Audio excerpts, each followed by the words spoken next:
Hello, hello, hello.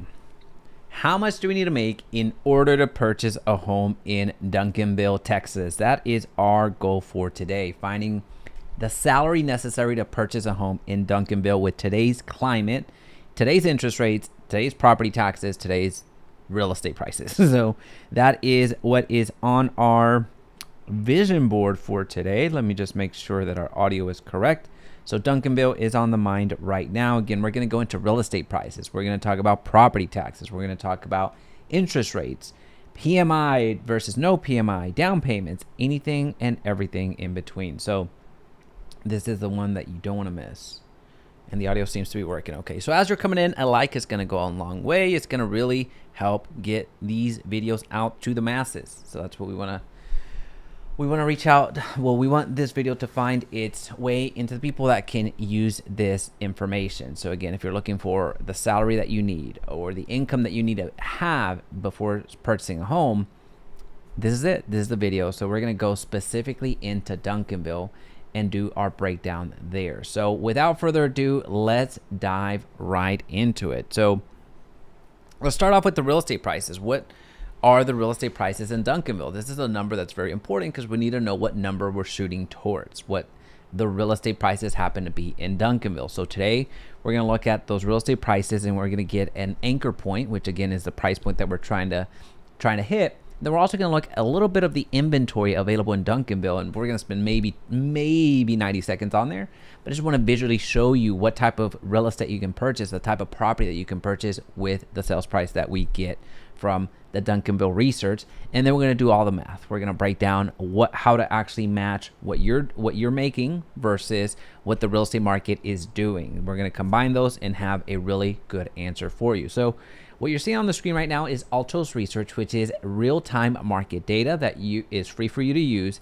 It is linked down below, so you can go and check that out. Everything that you're going to see today is linked down in the description, so you don't want to miss a thing. All right, so right off the gate, we see that the median list price for Duncanville at this week was about $360,000, so $359,000, and we see that it's still favoring a seller's market. So you have less inventory, which means sellers have some leverage right now, which means that buyers, the opposite of that, they may not have as much leverage.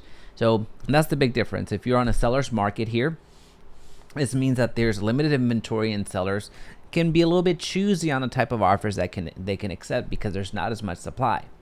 Now on the other side, if it was a buyer's market, which Duncanville is not right now, if it was a buyer's market, then there'd be an excess of inventory. So buyers would be a little bit choosy and picky on the homes that they could purchase or they wanted to purchase, given that there's plenty of inventory out there, so there's not much competition for them. So right now, it's still a seller's market. Now again, this is linked down below, so make sure you check it out. The reason that we're here, give me a second. I don't know how to mute the mic. The reason that we're here is because of the market segments. I really like coming here and showing you the market segments so you see the different price points in relation to the homes that are available in Duncanville. So as an example, on the top quadrant, aka the more expensive homes, will have most naturally the larger footprint. So the larger square foot home. So more expensive, more home. It makes sense. Now this is again on the top quadrant, because it's broken down into 4 of them. Now, the least expensive quadrant, of course, is the smaller homes, but it gives you an idea of what does it take in terms of price versus in relation to the size of the size of the home. So it matches those up.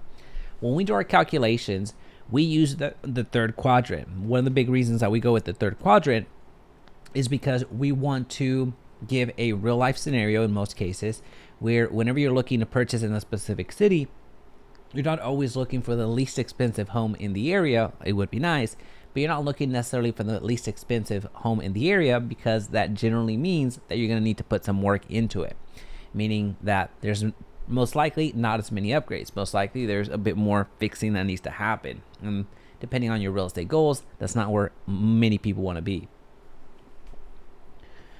So with that being said, the number that we're shooting for today, if we're gonna do this calculation for Duncanville, is $325,000. That is the number that we're shooting for. Now, when I show you the real estate, you're gonna see some properties that are far lower than $325,000. So the calculation that we're doing right now, how much income, what's the salary necessary to purchase in Duncanville, is actually a very conservative number. And you're gonna see how everything fits together. So with that being said, let's make a pit stop over here because I don't want to forget this. This is where we're going to do all the math. But before we go into math mode, before I show you how to use this calculator that is linked down below, again, this max price calculator is linked down below. And when you get access to it, all you have to do is go to File, make a copy, and save it to your Google Drive. It's yours. Now, before we actually go and break down all of the numbers and how we actually come up with the salary necessary, we need to look at something real quick. We need to look at the properties available for sale in Duncanville at the price point that we're looking for. This gives us a good understanding of, is this a type of real estate that I'm actually looking for? Is this a type of home that I can envision myself moving into? Because oftentimes when we're talking about hundreds of thousands of dollars, it's a little bit challenging to figure out, hey, is this even the type of home that I want? Is this the type of home that I need from at least a visual perspective? So that's what we're gonna go into right now. So you see Duncanville is located on the south part of Dallas. So you see here that you're not going to have, just a little commercial for Duncanville, you're not going to have a lot of new construction. Okay, you're going to have very small amount of new construction. You're going to find more homes that are rehabbed, more homes that are flipped, as the kids say. The kids don't say that, but as homes that have been purchased in as-is conditions and have been brought back to life. So you're going to see a lot of those rehabbed homes, because as far as inventory goes, there's a reason that it's more of a seller's market. There's not as much new inventory. Now, if you were in Cedar Hill, you still have room. You still have builders in the area building. Same thing with DeSoto, same thing with Lancaster, same thing with Red Oak. Well, limited in DeSoto. It's not as much anymore. But if you're looking for new construction, then you're going to need to come out here to the Lancaster area, the Red Oak area, and right over here to the Wilmer, Ferris. Over here, you're going to have a lot of builders going up left and right. Not so much in Duncanville, but let's continue. So I have sold homes in Duncanville.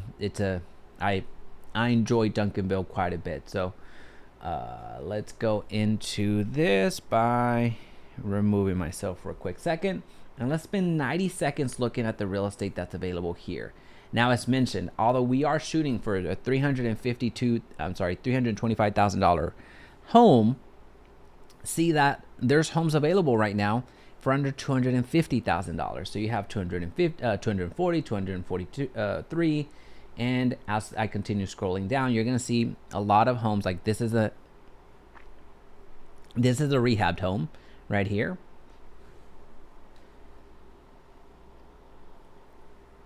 This one's also rehabbed. One of the big indicators is, especially right now, is white paint.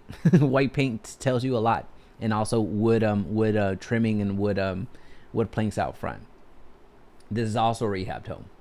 So you see, you're generally with rehabbed homes, you're gonna see white paint. You're gonna see some gray tones, and you're gonna see a little bit of lumber out front. Nothing wrong with that. I do like the look, but just giving you kind of an idea of how I'm very visually able to see this very quickly to let you know which homes have been rehabbed and which homes have not. Now, I really enjoy going to rehabbed homes because you generally get the more updated look. You generally get the more modern style, because the investors are putting a significant amount of effort and money into these properties so they can sell quickly. Now, as you're seeing here, as I continue scrolling down, you're not going to find, we might find one, but you're not going to find a new construction home. So we're at the 300, what's our benchmark? 325. So we're just over that $325,000 that we're trying to shoot for. So you see right here, this is a new home. So this is the first new home that we've seen in the area. Oh, and this is also a new home. So these lots were purchased and they put a brand new home on there. And this one looks like a little bit of Santa Fe style, no? Yeah, this is a unique property, no question. This is a little bit more traditional to what you see here in the area.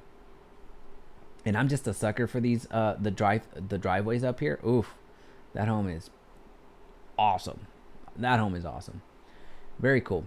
All right, so as you can see here, as in when it comes to the real estate available, 550 gets you a lot, gets you a lot of real estate, gets you a lot of really cool real estate here in Duncanville. Now, right now, there's about 57 homes for sale in Duncanville at the moment, and the average price point in this particular, the MLS is, what was it? Well, this isn't the MLS, but 325 is going to be the average price point in the area. All right, so let's keep going.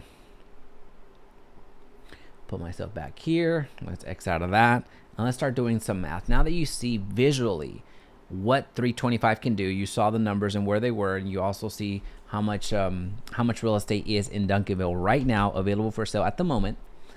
So let's do some math. Well, let's start doing some math. First, we need to understand what is the real estate market doing, and then match it up with what our finances are doing for us. So that's where we come together and make a calculation. Again, this max price calculator is linked down in the description. Make sure that you download it. And once you download it, you're going to go to File, make a copy, and save that copy into your Google Drive. That way you're not working off of this particular master one, because I can't give you access to this one.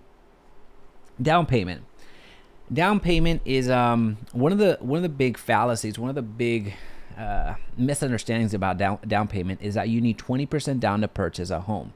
That is not the case. I thought that for the longest time. In fact, full disclosure, it wasn't until about 8 years when I got 8 years ago when I got into real estate. Up until then, I thought that it was still 20% down. And that is not the case. The reason that 20% comes into play oftentimes, and people understand that or feel that they need 20% down, is because 20% down is essentially a milestone. Think of it as a benchmark. If you do anything less than 20% down, you're going to be paying what's called mortgage insurance in most of the loans that you're in. So as an example, a very common loan is a conventional loan. Another very common loan is an FHA loan. And if you put less than 20% down payment in the purchase of your home, you're going to be paying mortgage insurance on both of those financial products, on both of those types of loans. Now, if you pay 20 or more percent, then you're not paying that mortgage insurance. And think of mortgage insurance as another percentage, as another fee, as another expense, as another insurance. Well, technically it is insurance from the lender, saying that if you default, they're at least recouping their money a little bit quicker from you, which you're going to see what the mortgage insurance rate actually becomes, or the amount that you're paying per month. So it's not just a percentage for us, and I'll go into that, but I just wanted to share that right off the rip. Now, when it comes to the down payment, if we get a conventional loan, we can put as little as 3% down to purchase a home. So notice how big of a gap that is from what we might have thought, hey, we need 20% down, versus what the reality is. If you're getting a conventional loan, you can get into a home for 3% down. Same thing with FHA. The minimum down payment with FHA is 3.5%. But here again, notice that wide gap between what we might have thought of 20% down is what's necessary to what the actual reality is of 3.5% for a FHA loan. And I'll go into some differences along the way, but I don't want to get too stuck in the down payment conversation, because more of these fields that come up allow us to start talking a little bit of the tangential things that I typically go into. Interest rate. Interest rate is the cost to borrow. Interest rate is what you oftentimes see on the newscast, or the homeowners that you speak to, and like, hey, what's your interest rate? And you're thinking, what the heck does that mean, right? So interest rate is something that becomes very, very crucial for your loan, in the fact that this is going to be the biggest indicator of how much you're paying. Well, the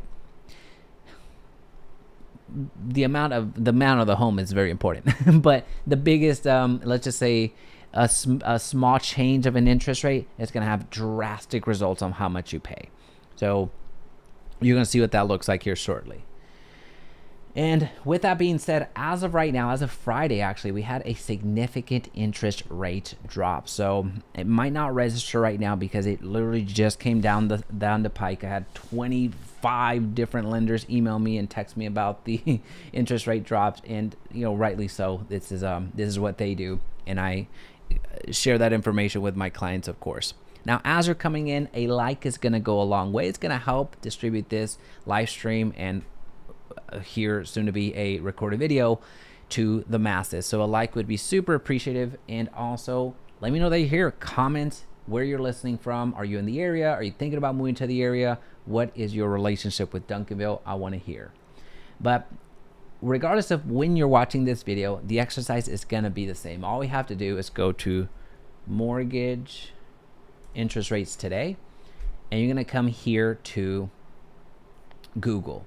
This is going to give you an estimate. It's not going to be exact because everybody's situation is a little bit different, but it's going to give you an estimate of what's happening in your market. So for our purposes today, we're going to say that we're going to get a 400K loan at 5% down. Don't worry too much about these numbers. It's not going to affect us too much. And we're going to say that our credit score is about right, about fair, 720. So it's not too high, not too low, not too anything, right? So it's square in the middle. Now, if we wanted to really skew and give you the most unrealistic numbers out there, I could say, hey, you have an 800 credit score, and that's what you're looking at, right? But of course, we're not going to be doing that. I want to give you a realistic scenario, so it's something that you can make adjustments based off of your specific situation. I don't want to present a pie-in-the-sky number because that's just not going to help you that much. So 7.346. Which is right on the nose of what we just did previously. So again, the interest rates have dropped, and I want to say significantly, knowing that it's a very subjective term, but rates have dropped here since Friday. It's not going to be reflected here at the present moment, but just to give you an idea of when you're watching this video, you can go through the same exercise and at least get a ballpark. Omar, thanks for being here. I appreciate you. Omar from Grand Prairie, that's what's up. I'm going to be in Grand Prairie on Monday. I enjoy Grand Prairie quite a bit. Thanks for hopping on, Omar. All right, so with that being said, again, just go and get a average rate. That's all we're looking for because we got to get the ball in motion. How long is your mortgage? We're going to put 30 years because most of the loans that we have or that you're going to make are going to be 30 years. Now you can do a 15-year loan, 20-year loans. There's up to 40-year loans. I've seen those types of products, but 30 years is almost the standard, if you will. Property tax rate. Property tax rate, I'm going to go ahead and forewarn you. This is where we park it for a little bit. We're going to put the car in park because we need to really understand property taxes, especially in the area that we're purchasing in Duncanville. Now, why do I say Duncanville?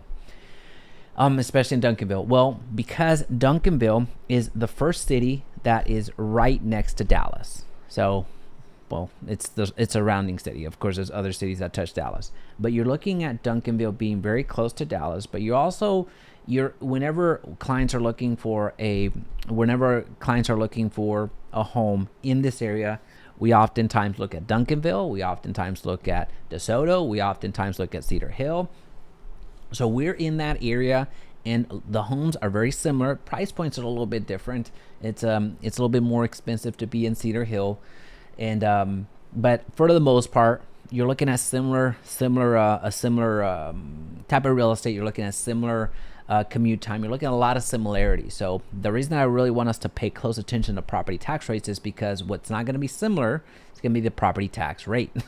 That is going to be different in every single DFW Metroplex city. It is different, but again, typically if you're looking at DeSoto, if you're looking at Duncanville, you're looking at DeSoto, you're looking at Cedar Hill, you're looking at Red Oak, you're looking at Ovilla.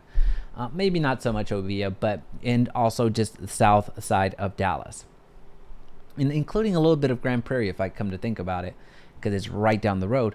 But anyway, I digress. I want to really show you how to do property tax rates the right way, because it can mean a huge difference between I'll show you the interest rate right now.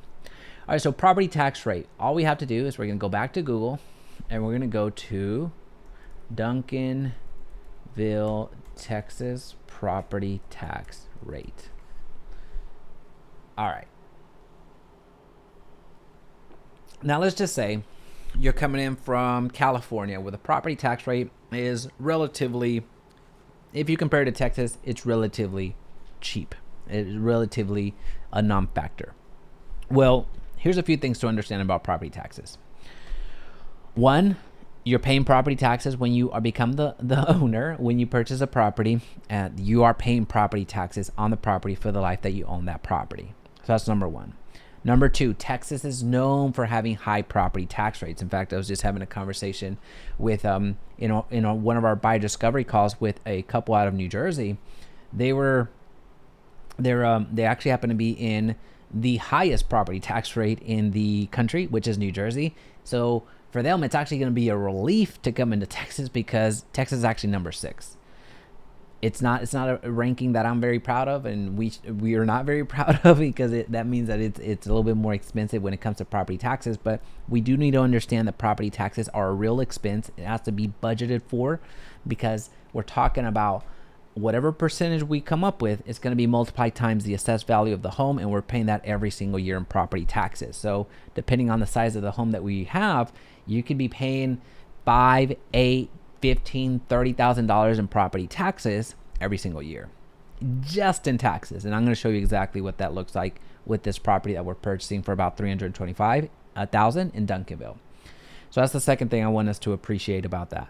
But the third thing, and then I'll go into more of what we're actually doing here, is property tax rates are not that easy to understand when it comes to the way that it gets presented to us. Because property tax rates here in the Dallas-Fort Worth Metroplex, there's actually up to 5 numbers that we need to look at. Most commonly, there's actually 7, but there's about 5 there's about 5 numbers that we need to look at if we're going to get a accurate property tax rate. I know I'm getting a little bit confusing, but let me just reiterate and kind of bring it back because I don't want to lose the plot here. There's about up to 5 numbers that we need to look for in this city, in DeSoto, in Cedar Hill, and any other city that we're doing this. So that's why I wanted to visually show you what we're doing. One of those is going to be the city tax rate. And what you're seeing on the screen right now is just one of those numbers. And I want to really stress this point because if we were to say, hey, just find the property tax rate, all we would do is come here and see, oh, it's 0.646%. And you're thinking, hey, that's not that bad. That's not the entire equation. We still need to get up to 5 potentially. So we have the city tax rate, which you're seeing on the screen right now. We also need to look for the county tax rate. And then we're going to also look for the ISD tax rate. So those are 3 numbers that are going to be in every single city in the Dallas-Fort Worth Metroplex without exception. Those 3 numbers are going to exist. They're going to be different, but those 3 numbers are going to exist. Now, the reason I keep saying up to 5 numbers is because oftentimes you're going to see a county, what am I trying to say? Higher education tax. So think of it like community college. And then you're also going to potentially see a hospital network tax. So think of it like Parkland Hospital Network. Those 2 numbers oftentimes show up in the cities that we're covering. So again, I know it's saying a lot, but I want to visually show you because I would much rather go through that long explanation than just give you the number that we ultimately come up with. I want to show you in real time where to go to get this information. I'm going to click through here to their official website, hoping that they actually show the rest of the numbers because that is not the entire equation. You need to account for the additional tax rates. Do a quick little glance at this, and they do not have it. So again, if we were just tasked to find the property tax rate and we thought this was it, you're missing a lot. You're only accounting for about 25%, maybe 30% of the actual true tax rate. The average tax here in the Dallas-Fort Worth Metroplex when it comes to property taxes is about 1.8 to about 3%. That's that range. And you may be thinking, well, that's 0.64. That's good, right? Well, that's not the entire equation.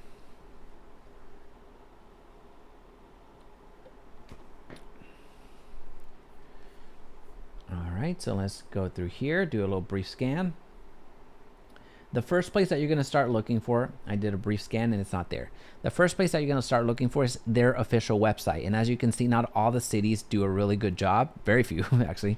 Cities do a good job of showing you all of these numbers. Unless you come with this information that I'm sharing with you right now, you wouldn't know. I didn't know. It's something that for such a big expense, you would think that they would be a little bit clear on what the heck their rates are, but they aren't. All right, so this is the most manual way that you can go about this. Sorry, I get paranoid whenever I feel like I'm freezing up. Hopefully I'm not freezing up. All right. So what I'm showing you is the most manual way that you're going to calculate this. Now, this is, in a way, it's a good thing because you get to see how the sausage is made. But it's bad in it's bad in the sense that we all like the easy button. Some cities do a really good job of just flat out just showing you those numbers and you're good to go. But let's just show our math real quick. Let's go to those 5 things that we're going to look for right now. We're going to look for the city tax rate, and we kind of already know what that is because they actually shared it. We're going to look for the county tax rate. Well, we know we're going to be in Dallas, so that's going to be pretty simple. We also are going to look at the ISD, so the Independent School District. So that's also going to be shown here. Now, the 2 things that we're going to add into our equation, because it's often going to be counted and added in the cities that we're talking about, is the higher education number and then the hospital network. So I'm going to show you what that looks like today. With that being said, let's get into some math. So I'm going to do control find, and we're going to go for Duncanville. And my apologies, I continue to go between Duncanville and DeSoto and Cedar Hill. I don't get them confused, but the reason that I get them jumbled up in our presentation is because I follow high school football way more than I should. And they have powerhouses. Duncanville, y'all look it up. Y'all look it up because we're getting ready to go into, at the time of this recording, it's August, so football season is about to start. Look up Duncanville's high schools. Last year's last year's season, state champs. Then right down the road, DeSoto. We just did DeSoto last live stream, actually. State champs. DeSoto had an unbeatable team. Those Eagles could fly. And Cedar Hill, not as much right now. You had what? Okay, this is not high school. But anyway, I just get pretty excited about the high school football scene around here. Anyway, let's continue. Duncanville. I don't know why I went on that tangent, but I did. What is this? Total tax rate. So we're going to take this tax rate that we kind of already know, right? So we already know that it was 0.646. All right, so I'm going to put that into my calculator. We got to add some more numbers. What do we need to add? Well, we need to add the Dallas tax rate, so the county tax rate. So we're going to add it right here. So we're going to add plus 0.215. Those are 2 numbers. What's the third? It's going to be the ISD. We're going to go to Duncanville ISD now. And it's 1.08. All the cities that we go into and all the cities in Dallas-Fort Worth Metroplex, the ISD is actually going to be the highest number. If you're looking just for, am I doing this right? Know that the ISD tax rate is going to be the highest number by far in every single city. So we're going to add 1.0828 just for fun. So now we have the core three numbers: the city, the county, the ISD. Let's add those 2 additional ones that hopefully, and I say this because I actually don't know unless we actually call the county or call the city or find it somewhere on their website, which is going to be challenging to do. These next 2 numbers, hopefully, we don't have to pay them. Most likely you will, but hopefully we don't. So just give you kind of being as transparent as possible. Those 2 numbers that are hopefully we don't have to pay, but most likely we will, is the higher education and the hospital network. So what does that mean? That means that the Dallas colleges, so the community colleges, is going to be 0.11. So we're going to add 0.11. And then we're also going to add Parkland Hospital. So that hospital network that we were talking about here in the Dallas County. And when we add that together, your property tax rate is 2.26. So let me add that in real quick. No, this is very, very, very, very, this actually did not mean to make this point, but this is very, very fortuitous that they fall in line right next to each other. Remember when I told you that Duncanville, DeSoto, Cedar Hill, you're typically looking at those areas? simultaneously. Well, the property tax rate that you see on the screen right now is from our previous live stream that I did earlier this week. This tax rate that we just came up with is 2.268. So 2.27, let's say. Let's round up. So a 2.85, which was a DeSoto, versus a 2.27, we'll just round up. That's a big difference. So you went towards one of the higher property tax rates in the entire DFW Metroplex, because remember, the highest really is going to be about 3%, the lowest being about 1.8%. Well, here you have a 2.27 versus a 2.85. That is miles apart, especially if you're talking about a home that's 300, 500, 800,000 plus however many years you own it. That's hundreds of thousands of, let me back up. That's tens of thousands of dollars. It's not going to be hundreds of thousands, but it's tens of thousands of dollars that you're paying in property taxes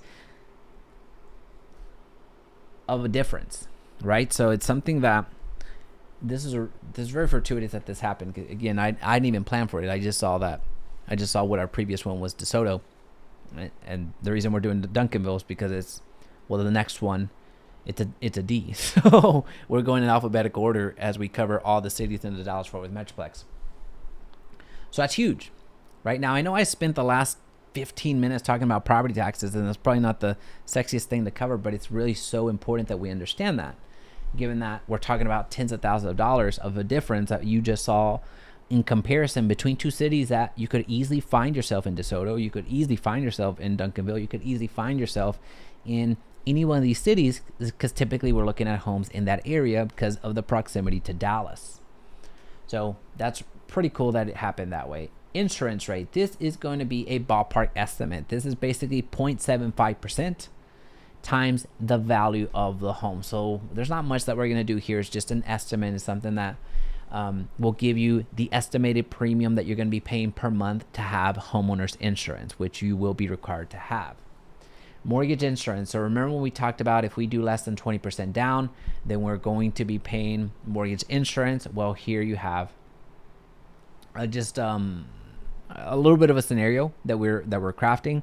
We're saying that it's a conventional loan and that you have good credit. We're not saying excellent credit. We're also not saying poor credit, but we're just saying good credit. So this is going to help us do the calculation of what the mortgage insurance is going to be, because we didn't put 20% down in this particular scenario.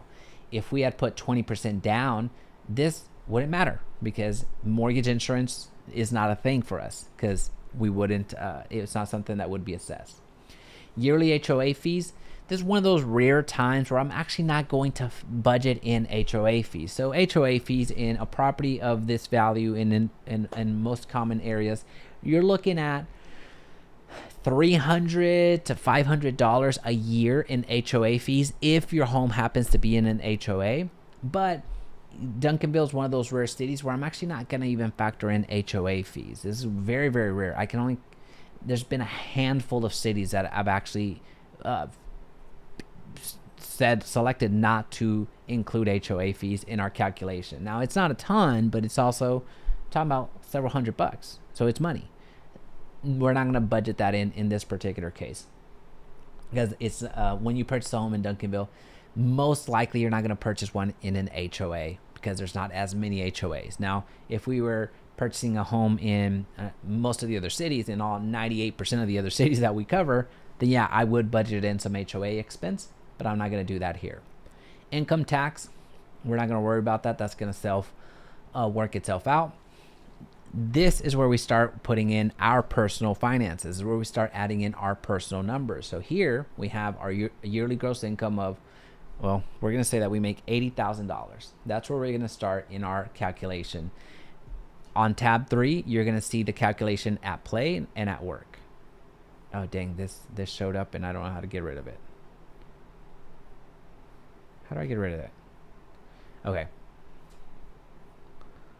Maybe if I go over here. Sorry.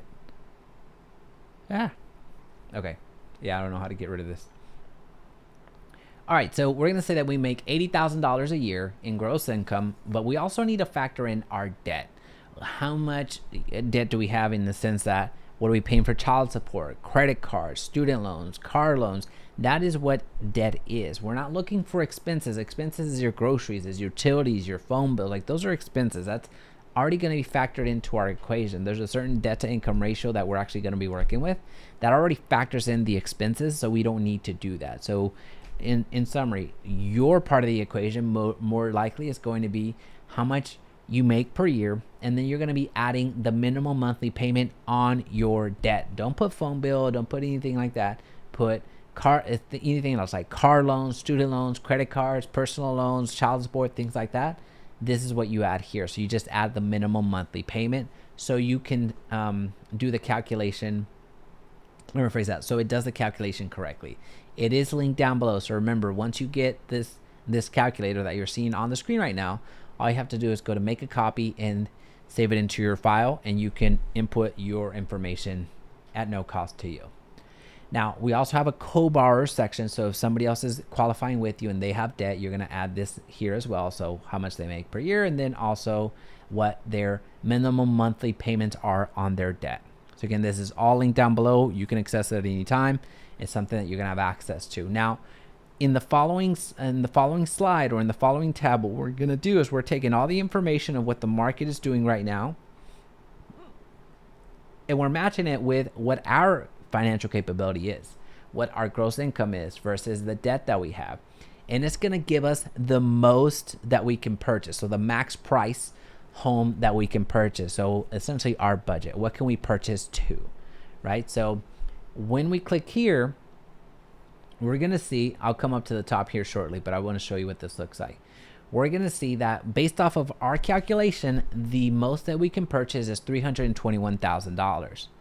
When we make our assessments, we are not trying to work towards the most expensive, the most that we can purchase. That's not when we do our buyer discovery calls. If you ever want to book one, it is linked down below so we can have a conversation about your specific situation. We do not do our math towards this risky, what we call a risky loan, because that's 61% of your income. That is pressure. That is pressure. So any one month that we have a rough month, especially if we're in sales, any one month that maybe we can't do overtime, any one month that it just becomes there's a gap or some expensive unforeseen expense comes up, we do not want to put ourselves in a situation where we're not going to be able to make the mortgage. So whenever we do our calculations, although we can purchase up to $321,000 home, that's actually not advisable. It's something I would not advise for you. It's not something that I would personally feel comfortable with. So it's not something that we would do. So whenever we do our calculations, we look to give you a real life scenario, a real life appropriate number, right? A conservative number. So what we try to do is remember that $325,000 that we're shooting for. So we're trying to buy a home in Duncanville for $325,000, which is going to put us in that third quadrant over here of getting us a home that we're looking for. Well, based off of this, we're a little bit short, and we need that $325,000. So we need that number to fall in between the moderate and the aggressive. We do our calculations based off of the moderate to aggressive labels that we've self-imposed. These are subjective. There's no like, hey, give me a moderate loan. It's subjective. These are numbers that we are using here internally. That's also a number that our partner channel, Win the House You Love with Kyle Seagrace, he's actually the mastermind between this max price calculator, which we use here internally for all of our clients. So with that being said, what needs to change over here? Well, of course, we need to ask for a raise. We need to go to the boss and say, hey boss, I'm trying to buy a house in Duncanville for about $325,000. I'm a little bit short. So can you give me a raise? And the boss is going to say, yeah, absolutely. How much do you need? You're going to say, well, let's just give me a $7,000 raise. Let's see what that looks like. And then I'll come back to you.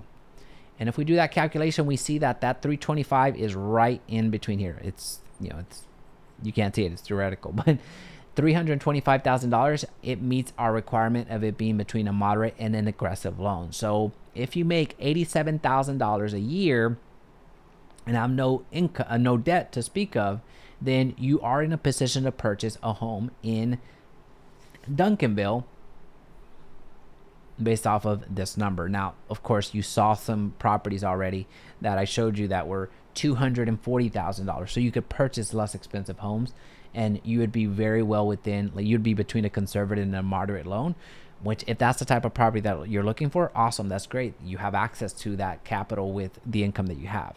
But for our purposes today, our final answer when it comes to how much you need to earn in order to purchase a home in Duncanville is $87,000 to meet the criteria that we're personally looking for. So that is right there. 325 is what the number was that we were shooting for, and that's what we ended up getting. So with that being said, let's go over here and actually show you the breakdown of what that 325 would actually look like. What does a $325,000 home or expense, what is a month, what is the monthly mortgage payment, and how is that comprised? So for our purposes today, our exercise is complete, but I want to manipulate this one more time just to get to the number that I want up here to show you what the breakdown is. So let me go to, we need that number to be 325 or as close as possible to 325.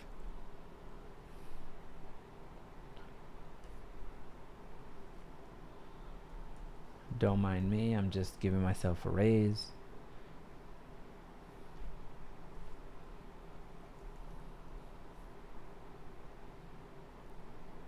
All right, so this is gonna be the last time I do this. We're gonna live with, all right, so we're gonna pretend this says 325. So we're gonna pretend this says $325,000. What would that mean for my down payment? You're looking at about $16,000 in down payment. What would that mean for my closing costs? So paying for title, paying for fees and all that fun stuff, it would be about $8,000. So you're looking at $24,000 cash to close, meaning you need to have this amount liquid. This is not something that you borrow. It's something you need to have in your bank or get from your 401k or do something with. You need to have that money to the closing table so you can close on this home. So about $24,000 cash is what you would need to be able to close this property and ultimately get into this home. So what does that look like for us what does that look for us in the terms of a monthly mortgage payment? You're looking at about $3,000 a month. Interest is going to be, principal and interest. So principal is the amount that you borrowed. Interest is how much they charge you to borrow that. You're looking at $2,100, a little bit over that. Property taxes. This is where we spent a lot of time really understanding property taxes. You're looking at about $600 per month. This is just property taxes. So as you can see in property taxes, you're looking at $7,200 in property taxes alone per year. They add up. It's very important that we understand how to calculate these numbers. And even then, this is a little bit conservative, so it can actually be less. But I just want to give you a real life potential so you can be prepared, because property taxes are something that we often overlook. Homeowners insurance, about $200 a month. This is the monthly premium. This is an estimate. This is not exact, of course, but homeowners insurance is going to go up or down depending on your coverage, depending on the history of the home, depending on the weather outside. If it's a place where it hails quite a bit, well, your insurance is going to be a little bit higher because they're used to replacing roofs. Mortgage insurance is there until you, there's a big distinction. If you have a conventional loan and you put less than 20% down, which in this particular case we did, we assumed that it was a 5% down on a conventional side. Well, our mortgage insurance is going to stay in place until we have made our payments enough to where we own 20% of the property. So in about 6 to 8 years, we will have put enough into that property to own 20% of it. After we pass that threshold in payments or in terms of how much we own, then that mortgage insurance goes away. That's under a conventional loan. Now, if we have a FHA loan, we also put less than 20% down. We, in this particular example, let's just say we did put 5% down. Well, even if we continue making our payments for the life of that loan, let me rephrase that. You're going to be paying mortgage insurance for the life of the loan. Doesn't matter if you own 20, 30, 40, 50% as you make payments, you're paying mortgage insurance every single month. It's not going to go away. So for the life of the loan, long story short, under the conventional side, you're going to eventually get rid of the mortgage insurance. On the FHA side, you're not going to get rid of that mortgage insurance. So get accustomed to paying this. Oh no, almost messed that up. Homeowners Association, it's not part of your monthly mortgage payment anyway. but we do like to show it here just in case you like to budget for that, which again, in some areas, it's going to be $300, $500, $800 plus, depending on the home and the area that you purchase in. Now, you're going to be able to have all these different, you're going to have access to all this information. So there's something that you're going to want to check out. Again, everything is linked down below, so you can just download it. But what I want to show you is this particular, the comparing home offers situation. Once you're in the heat of battle and are making offers left and right, this gives you a very easy cheat sheet of, well, what happens if I offer 5% less on this property? What would that do for my down payment? What would that do for my closing costs? What would that do for my monthly mortgage payment? This does the math for you. This way you don't have to do a lot of this calculation on the back of a napkin, on your notes app, whatever the case may be. This will put, after you put in all the information of what the real estate market is doing, and then you put in your financial situation and how you're doing, all the calculations get done on the back end. This is just a little cheat sheet that I like to call out, because this max price calculator can get a little bit overwhelming if you're not using it all that often, which if you're purchasing a home, you're probably not going to be using it all that often outside of when you're getting ready to purchase. So I like to call that out because it's a neat little feature that Kyle baked into this particular spreadsheet, so you can check it out. All right, crew. Well, that is what we had today. At the end of the day, you need about $87,000 a year to purchase a home in Duncanville. If we can be of any service in buying or selling with us in the Dallas-Fort Worth Metroplex, in Texas, or in the country, we can support you. We have agents everywhere. We have agents in all 50 states and 20 plus different countries. So we would love to support you in any way that we can. If you want to check out a buyer discovery call and see what timing would look like for you, if now would be the right time or if we should probably wait out, you get our personal hub. You get access to everything that we have, these calculators and more. So you have very, very good clarity on what it takes to actually purchase a home, when the right time is to purchase a home, and how to save money along the way. If you would like any of that information, please make sure to book a discovery call, which is linked down below. Outside of that, thank you so much for hanging out today. If there's any questions, please feel free to comment in the comment section. Also, don't forget to subscribe. Talk to you soon. Bye.